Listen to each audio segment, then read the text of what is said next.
This is Rick Harsch, and I'm doing a show about covers. It's not a master's class, unless you're a designer of covers. But I wanted to go through, I've done this before on Instagram, but I want to do it on YouTube.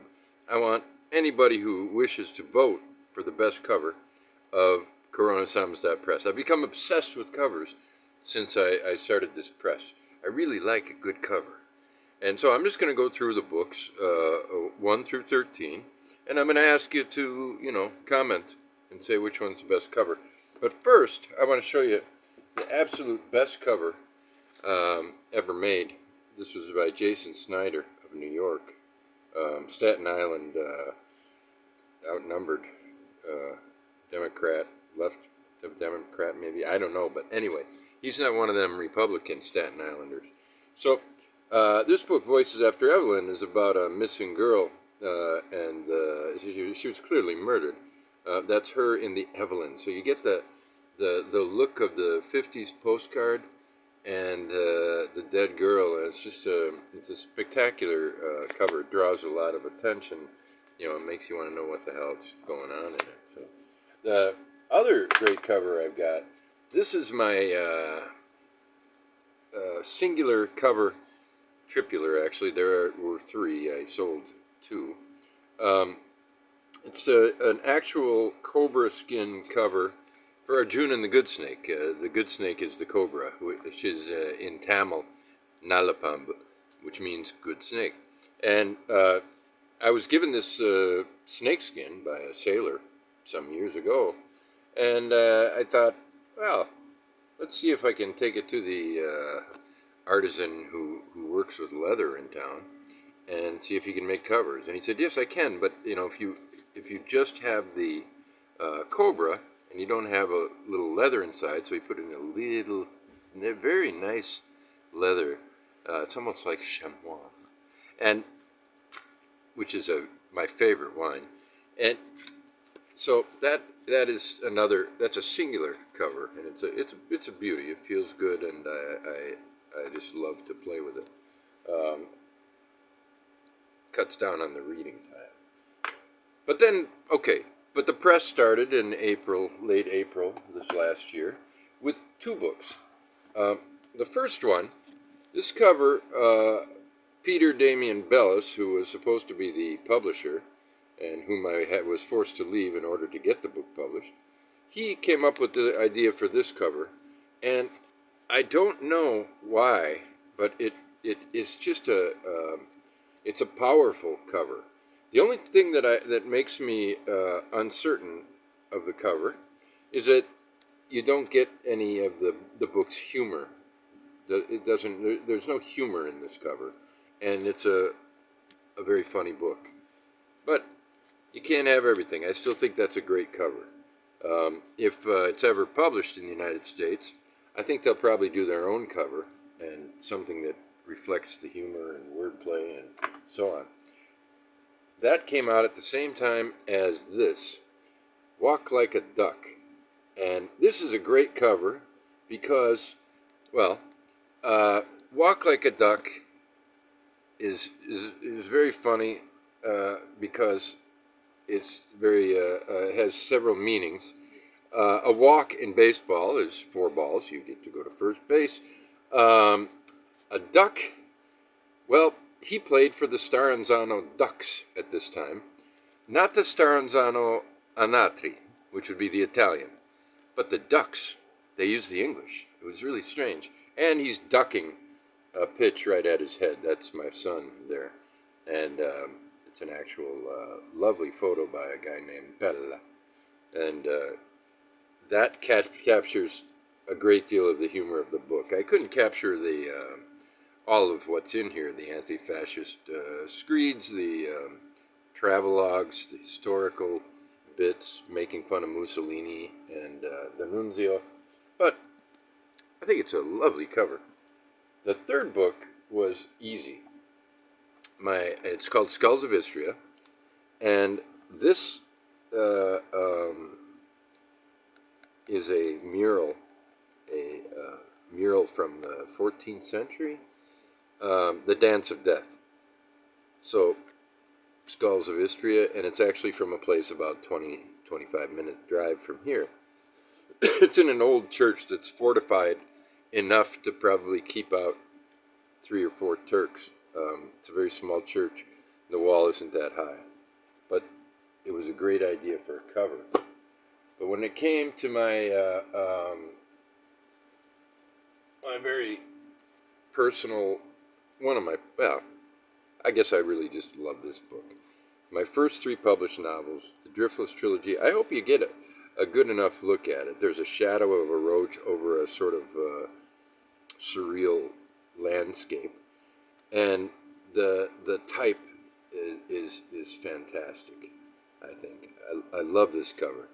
It never wins the cover of the press award, but I've voted for it. Also by Jason Snyder of Staten Island.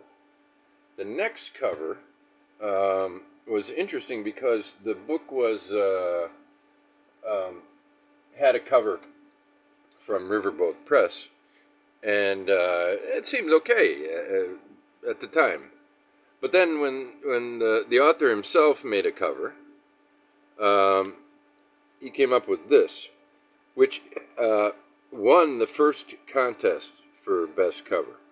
I think it's an interesting thing. I think the simplicity of it, and yet the anything with an eyeball works for a cover, a skull, but this in particular seemed to really work.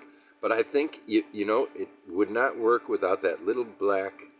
It's I think afterword by Chris Villa, introduction by Chris Villa. I think glasses. Introduction by Chris Villa. Yeah. You can vote for this if you want, but keep in mind it's already won once. And the second time it was 1 or 2 votes.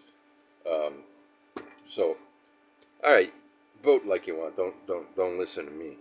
The next book we put out, this is another cover I've voted for. Zachary Tanner's first job for our press, and it's Arjuna and the Good Snake. That's what's underneath the leather, and I just love this cover. The actual picture that I took was a monkey with a Pepsi bottle, but there's a lot about alcoholism in the book, and you also get the childlike snakes, and that's just at the age my son was at, Arjuna. He was drawing snakes at about like that. There was one with a Russell's viper, which is one with ovate markings all along it, and he made it one time, and they looked like sausages, and he called it a sausage snake. Oh, I skipped one. The very first pocketbook. This never gets any votes, and I think it's one of the most spectacular covers we've had.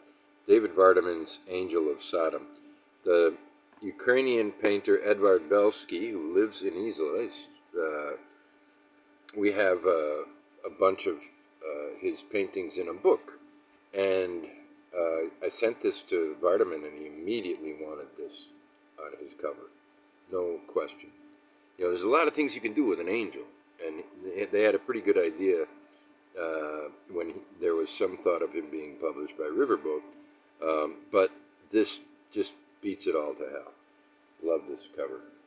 Now, Jeff Bursey got his own cover, and this one, I think this is a love or hate cover. I like it a lot. First of all, it's got llamas on it. I love llamas, and so do you. I'm sure of it. I mean, they're a lot like goats. People become overly familiar with them, and then they get all practical and worry about what they're eating. But here, it's unidentified man had left a photo, and they're all looking for the man who's been cut out of the photo because you can only have so big of a photo. And also, the background had a house in it, and nobody wanted to, be sued. And so what they did is they made this cover that has a perfectly realistic foreground and gradually, and one of the ugliest colors on earth, and it works as a sky, as a fake sky, and it's not fair to turn a book over, to turn a book around, but you really see the beauty of it with this. It's a novel that takes place on Prince Edward Island, and yeah. So then the next one was Raging Joys and Sublime Violations by Chandler Brossard, which is a very strongly anti-Vietnam book, very playful, very deadly, which is why Henry Kissinger is eating a baby on the back. Cartoonish, oh yeah, and so is the book, and so is the behavior of a lot of the people involved in the war. And we got, because we introduced nudity, I guess we had to keep it up. We have a woman with a penis. I think there's Jesus is here. There's a tiger with a green head, and excuse me, I got a tiger hair in my tongue. A very, very marvelous cover if you like a lot going on. I remember somebody told me they like a spare cover. Not an extra, but, kind of less on it. Vardaman again. The Vardaman flip book. Two Edward Belsky paintings. This one is a really great one, but it takes a lot of looking before you see the woman in it. And there are two ways to see a woman in it, at least. April is the cruelest month. This one is quite clear. And it has the fortuitous sunshine on it. It was a lucky photo. Then we have, I think we're getting to the end, unless I skipped one. This is the winner of the last one. That's Giuseppe Pinelli. It's called The Assassination of Olaf Palme, an anthological novel. And I love what he did. These are all the co-authors of mine. That's the dead Pinelli, who was the accidentally killed anarchist. And you can see Pinelli in the back as well. This photo, I don't know how they do these crazy things, these cover people. Again, Jason Snyder, Staten Island. Finally, we're back to Zach. And this one, I don't think was in the last contest. So the latest book we published, it's called Wake Up, We're Almost There. An odd title, I admit, by Chandler Brossard. And the guy who did the introduction, his name is Zach Tanner. He put together this fantastic collage. I saw it the day before he did it, and I thought, oh, fuck that, what are you, a child? Because of this stack of clippings, and, I couldn't see it. And then when I got it, my God, I love it. And what a choice. The white with the, it's a book that's been called by Stephen Moore the best novel of the 60s. And, so, he wanted to keep a little purple. He got the purple a little bit in there, but he needed more. And the more white you got, the more purple you got. So, those are our covers. If anybody cares to comment, that means somebody watched this. Thanks for watching. They fell.